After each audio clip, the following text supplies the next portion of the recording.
نبی کریم صلی اللہ تعالیٰ علیہ وسلم کے وہ آداب آج اگر آپ اپنا لیں، بہت ساری کڑوی چیزیں ویسی ختم ہو جائیں۔ آج ممبئی کی سرزمین پر سب سے بڑا یہ چیلنج ہے بات کرنے میں، نوجوانوں کے تو آج پارے چڑھے ہوئے ہوتے ہیں، ان سے کوئی بھی بات کر لیں، جس تیور میں یہ بات کرتے ہیں ایسا لگتا ہے کہ ابھی لڑائی ہو جائے گی، ابھی جھگڑا ہو جائے گا۔ اس کی عادت سی بن گئی ہے۔ آپ کو پتہ ہے فرمایا گیا، عربی کا قول ہے جراحت السنان لها التیام ولا یلتام ما جرح اللسان، تلوار سے چاقو سے دیا ہوا زخم سوکھ سکتا ہے، زبان سے دیا ہوا زخم کبھی نہیں سوکھتا، زبان سے دیا ہوا زخم نہیں سوکھتا۔ بولنے سے پہلے 1000 بار اس بات کو خیال ہونا چاہیے کہ میں جس کو بول رہا ہوں کہیں اس کا دل چھلنی تو نہیں ہو جائے۔ میری زبان یہ ہوتی 50 گرام کی چھوٹی زبان ہے، لیکن بڑے بڑے لوگوں کے کلیجے چیر کر رکھتی ہے، بڑے بڑے لوگوں کے دلوں میں سوراخ کر کے رکھتی ہے، زخمی کر کے رکھتی ہے اس کا استعمال۔ اسی لیے روایت میں ملتا ہے کہ جب انسان صبح کرتا ہے تو سارے اعضاء، ہاتھ پیر آنکھ کان ناک، سارے اعضاء سب سے پہلے زبان سے یہ عرض کرتے ہیں، اس کی پناہ مانگتے ہیں، کہتے ہیں آج تو صحیح سلامت رہے گی تو ہم سب صحیح سلامت رہیں گے، اور اگر تو پھسل گئی تو عذاب ہم پر بھی ہوگا۔ زبان بولتی ہے، مار کسی اور کو پڑتی ہے، کوئی زبان کو مارتا نہیں ہے، گالی زبان دیتی ہے، لیکن مار کبھی پیٹھ پہ پڑتی ہے، سر پہ پڑتی ہے، ہر جگہ پڑتی ہے۔ تو یہ زبان نبی کریم صلی اللہ تعالیٰ علیہ وسلم نے ارشاد فرمایا، من یضمن لی ما بین لحیتی وما بین، حضور پاک صلی اللہ تعالیٰ علیہ وسلم فرماتے ہیں جس نے 2 چیزوں کی ضمانت مجھے دے دی، حفاظت کی، میں اسے اضمن لہ الجنہ، میں اس کو جنت میں لے جانے کی ضمانت دیتا ہوں۔ 2 چیزیں کیا ہیں؟ حضور فرماتے ہیں، ایک 2 جبڑوں کے بیچ میں جو موجود زبان ہے اس کی حفاظت کر لے، اور 2 رانوں کے بیچ میں جو شرمگاہ ہے اس کی حفاظت کر لے۔ یہ 2 چیزیں جس نے بچا لیا میں اس کو جنت میں لے جانے کی ذمہ داری دیتا ہوں، ضمانت دیتا ہوں۔ اس کا کتنا بڑا کردار ہے، یہ زبان کا کتنا بڑا کردار ہے۔ اور حضور نے ایک بار پکڑ کر کے فرمایا تھا، زبان کو پکڑ کر کے کہا تھا، یہ وہ زبان ہے جو انسان کو جنت میں بھی لے جاتی ہے اور دوزخ میں بھی لے جاتی ہے۔ کلمہ کس سے پڑھتے ہیں آپ؟ لا الہ الا اللہ، زبان ہی سے تو پڑھتے ہیں، اسی کلمے نے آپ کو جنت تک پہنچایا۔ اور کافر جو کفر کرتا ہے وہ بھی زبان سے ہی کرتا ہے، اور زبان اسے ہمیشہ کی دوزخ میں لے جاتی ہے۔ اس زبان کو چلانے سے پہلے 1000 بار سوچ لیں کہ آج لہجوں کی سختیاں بڑھتی چلی گئیں، اور آپ کو پتہ ہے قرآن پاک میں رب تعالیٰ نے یہ فرمایا، وَلَا تَقُلْ لَهُمَا اُفٍّ وَلَا تَنْهَرْهُمَا، والدین کے بارے میں بچوں کو کیا کہا گیا؟ ان کو اف تک نہ کہو۔ لیکن زبان جب کھلتی ہے نا، ماں باپ کے خلاف نوجوانوں کو ہم نے دیکھا ہے گالی گلوچ کرتے ہوئے اور اتنی بری باتیں کہتے ہوئے، معاذ اللہ۔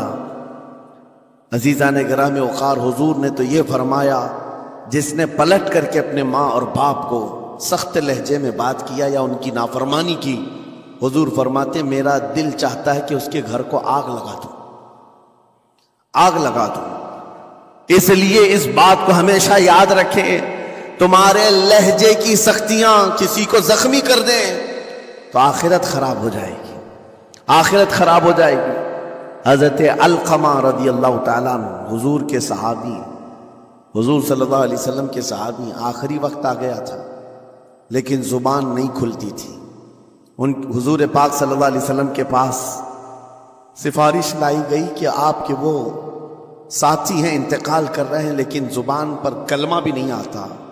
حضور تشریف لائے، دیکھا، پوچھا گھر میں ان کے کون کون ہے؟ کہا بیوی ہے اور ماں ہے۔ ماں کو بلایا اور کہا علقمہ کے بارے میں کیا کہتی ہوں، کیسا تھا؟ کہا بہت اچھا، پرہیزگار، عبادت گزار، ساری نیکوکاریاں اس کے اندر ہیں۔ تو پھر حضور نے پوچھا اچھا یہ بہت نیک تھا، تم بھی اس سے راضی ہو کہ نہیں ہو؟ ماں نے کہا میں نہیں راضی ہوں، میں راضی نہیں ہوں۔ کہا کیوں، وجہ کیا ہے؟ کہا یا رسول اللہ میرا اکلوتا بیٹا، میرا تنہا بیٹا تھا، بڑی محبتوں کے ساتھ اس کو پالا تھا، اور جب میں نے اس کی شادی کی، اپنی بیوی کو لایا، اور جب بیوی گھر پر آ گئی تو میری بات کو ہلکے میں لیتا، اپنی بیوی کی بات کو فوقیت دیتا، ترجیح دیتا. اور اس وقت غالباً یہ باتیں تھی کہ زبان سے کوئی کلمہ ان کے نکلا ہوگا جو بیوی کی حمایت میں تھی. ماں کو تکلیف پہنچ گئی. کہا میرا دل گوارا نہیں کرتا، میں اس سے راضی نہیں. باقی وہ بہت نیک بندہ ہے، بہت اچھا. حضور نے فرمایا دیکھو زندگی کے آخری پڑاؤ پر آ چکا ہے، روح نکلنے کو ہے، معاف کر دو. وہ بھی صحابیہ تھی. انہوں نے کہا آقا آپ کا حکم ہے یا مشورہ ہے؟ اگر حکم ہے تو پھر ماننا ہے. حضور نے فرمایا نہیں، حکم نہیں، مشورہ ہے. کہا مشورہ ہے تو پھر دل نہیں چاہتا. دل نہیں چاہتا. حضور نے فرمایا صحابہ سے کہ لکڑیاں جمع کرو، آگ لگاؤ اور انہیں اٹھاؤ، آگ میں ڈال دو. آگ دہکائی گئی تو ماں کی ظاہر سی بات ہے ممتا بے چین ہو گئی. کہا ان کو میرے سامنے آگ میں ڈالیں گے؟ کہا ہاں، اس سے بہتر ہے کہ وہاں جلے گا، یہاں جلے. وہ ماں کہتی آقا آپ گواہ ہو جائیں، میں اپنے بیٹے کو معاف کرتی ہوں. ادھر معاف کیا، ان کی زبان پر کلمہ طیبہ جاری ہوا. میرے عزیزو یہ بتانا مقصود اس لیے ہے کہ زبان سے دیے ہوئے زخم خواہ والدین کو ہو، یہ معمولی نہیں ہوتے. ہو سکتا ہے آخری وقت تمہاری زبان بند ہو جائے اور کلمہ طیبہ بھی نہ جاری ہو، زبان کھلنے بھی نہ لگے. یہ حالات آ جائیں گے. اس لیے اپنی زبان کا کنٹرول برقرار رکھو. کس سے کیا کہنا ہے، ابھی میں اس کا دوسرا پارٹ بھی بتاتا ہوں زبان کے استعمال کا. یہ نرمی لہجے کے اندر ہونا بہت ضروری ہے، لیکن کچھ جگہوں پر سختی کی اجازت ہے، لیکن وہ مقامات الگ ہیں. نرم لہجہ حضور پاک صلی اللہ تعالی علیہ وسلم کے فرامین میں سے ہے. ایک بات بڑی بغداد مقدسہ میں نے ایک ولی پاک کی زیارت کی، ان کے آستانے پر بھی میں ابھی بیان کیا تھا. حضرت بہلول دانا مجذوب بزرگ تھے اور بغداد کی گلیوں میں کہیں پر بھی بیٹھ جاتے تھے، اور جو جانکار تھے وہ سمجھتے تھے یہ اللہ والا بندہ ہے. مجذوب کس کو کہتے ہیں؟ جس کی یاد الہی میں عقل فنا ہو گئی، ختم ہو گئی. اللہ کے ذکر میں اور اللہ کی یاد میں اپنے آپ کو فنا کر دیا ہے. اس کے اوپر شریعت کا قلم نہیں. ظاہر سی بات ہے شریعت کے سارے احکام اس پر ہے جس کی عقل سلامت ہے. عاقل ہو، بالغ ہو تو نماز فرض ہے نا، عقل ہی نہیں ہے تو وہ مجذوب ان اولیاء کو کہتے ہیں. لیکن ان کے بارے میں حدیث میں ہے، اللہ کے نبی نے فرمایا وہ ایسے بندے ہیں کہ اگر اللہ کو قسم دے دیں کسی بات کی، اللہ ان کی قسم پوری کرتا ہے. وہ بہلول دانا بیٹھے ہوئے تھے. بغداد کا ایک مشہور تاجر تھا، لیکن خستہ حال تھا، بہت نقصان اٹھا چکا تھا، خسارے میں چل رہا تھا، بزنس پورا لاس میں. اور وہ پریشان حال بہلول دانا کے پاس آیا، گڑ گڑایا، کہا کہ حضور مجھے بچا لیں، رحم کر لیں، میں تاجر ہوں، لٹ گیا ہوں، لاس میں ہوں، کچھ آپ فرما دیں، میں کیسے اس بھور سے نکلوں. بہلول دانا نے دیکھا، کہا ٹھیک ہے کچھ پیسے بچے؟ کہا ہاں ہے. وہ بس اتنا سرمایہ ہے کہ مال لیتا ہوں پھر بیچ دیتا ہوں، نفع نہیں ہوتا. بہلول دانا نے کہا ایک کام کر، کالا کپڑا جتنا ملتا ہے سب خرید لے، پورے شہر سے کالا کپڑا جہاں جہاں مل جائے سب لے کر سٹاک کر لے. کہا جی حضور آپ نے جیسا فرمایا. گیا، جتنا سرمایہ تھا سب لگا دیا، کالا کپڑا خرید کر ایک جگہ سٹاک کر دیا. اللہ والے کا حکم تھا.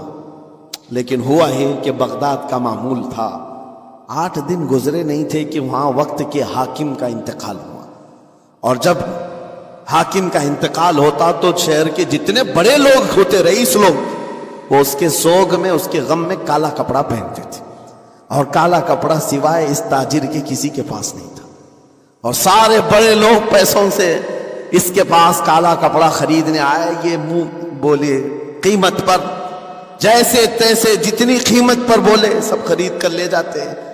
اور پل بھر میں، ایک دن کے اندر وہ بہت بڑا کروڑ پتی بن گئے، بہت مال آ گیا.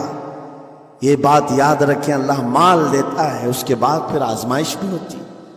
مال اتنا آ گیا، اب لے کر کے مستیاں تھیں. چند دن گزرے، ظاہر سی بات ہے مال کو بڑھانے کی تمنا ہر ایک کی ہوتی ہے. کوئی یہاں پر اینڈ کرنے والا نہیں ہے دنیا میں، چاہے اس کا بزنس اربوں پر بھی پہنچ جائے، اسے آگے پہنچنا ہے۔ چند دن گزرے تھے، 8-10 دن، پھر آیا حضرت بہلول دانا کو ڈھونڈتے ہوئے۔ ایک جگہ میدان میں یہ منصوب بزرگ بیٹھے مل گئے، آیا اور کہا او دیوانے بتا اب کیا خریدوں؟ پیسہ بہت ہے ابھی میرے پاس، بتا دیوانے اب کیا خریدوں؟ انہوں نے دیکھا، کہا کہ لہجہ تو بدلا ہوا ہے، پیسہ بہت زیادہ تھا۔ کہا کہ ٹھیک ہے کوئی بات نہیں، اللہ والوں کو ان سب چیزوں سے کوئی لینا دینا نہیں۔ آپ نے کہا مال جتنا ہے تیرے پاس سب لے کر کے خربوز خرید لے، تربوز خرید لے، جس کو کلنگڑ کہتے، تربوز پورے خرید لے۔ اس نے کروڑوں کی جائیداد پورے تربوزوں میں لگا دی، سب تربوز خرید کر سٹاک کر دیا ایک جگہ، اور اس کے گمان میں یہی تھا کہ چند دن گزریں گے، کوئی ایسا ہی حادثہ ہوگا جب تربوز منہ مانگی قیمت پہ لوگ خریدیں گے اور میں بیچوں گا۔ پورا مال تربوز میں لگایا، 2 دن 4 دن 6 دن 8 دن گزرے، کوئی حادثہ نہیں۔ ادھر تو تربوز سڑنے لگ گئے، وہ تو زیادہ دن سٹاک نہیں کیے جا سکتے، سڑن شروع ہو گئی۔ پھر تھوڑے دنوں کے بعد پورے کے پورے سڑ گئے، کروڑوں کا مال تربوز میں سڑ کے چلا گیا۔ وہ بیچ بھی نہیں سکا، کچھ نہیں کر سکا، واپس چیختا چلاتا اسی حالت میں آیا، پہلے سے بھی زیادہ بدتر حالت میں میں آ گیا ہوں۔ دوڑتے ہوئے آیا، حضرت بہلول دانا کو ڈھونڈتے ہوئے، کہاں ہیں؟ وہ اسی جگہ بیٹھے ہوئے مٹی میں بیٹھے رہتے تھے۔ قریب آیا اور کہنے لگا کہ آپ نے میرے ساتھ ایسا کیوں کیا بہلول؟ بہلول دانا نے کہا کیا ہوا؟ کہا میں تو لٹ گیا، تربوز میں پیسے لگائے آپ کی وجہ سے اور پورے سڑ گئے۔ بہلول دانا نے کہا میں نے تو کچھ نہیں کیا، پہلے تو تجھے نفع ملا تھا وہ تیرے لہجے کی وجہ سے، اب خسارہ ہوا ہے تیرے لہجے کی وجہ سے۔ پہلے جو آیا تھا بات کرنے کے لیے اس وقت تیری تمیز الگ تھی، تیری تہذیب الگ تھی، اخلاق الگ تھی، گڑ گڑا کر کہا تھا کہ میں لٹ گیا ہوں آپ رحم کر دیں۔ دوسری بار آ کر کے کیا کہا؟ وہ دیوانے بتا کیا خریدوں؟ لہجہ بدل گیا تو پوری حیثیت بدل گئی۔ زبان ہماری اونچائی پر بھی لے جاتی ہے اور نیچے بھی لے آتی ہے۔ اس بات کو ہمیشہ ملحوظ رکھیں کہ اس زبان سے بہت سارے لوگ نفع بھی اٹھاتے ہیں، بہت سارے لوگوں کو نقصان بھی ہوتا ہے۔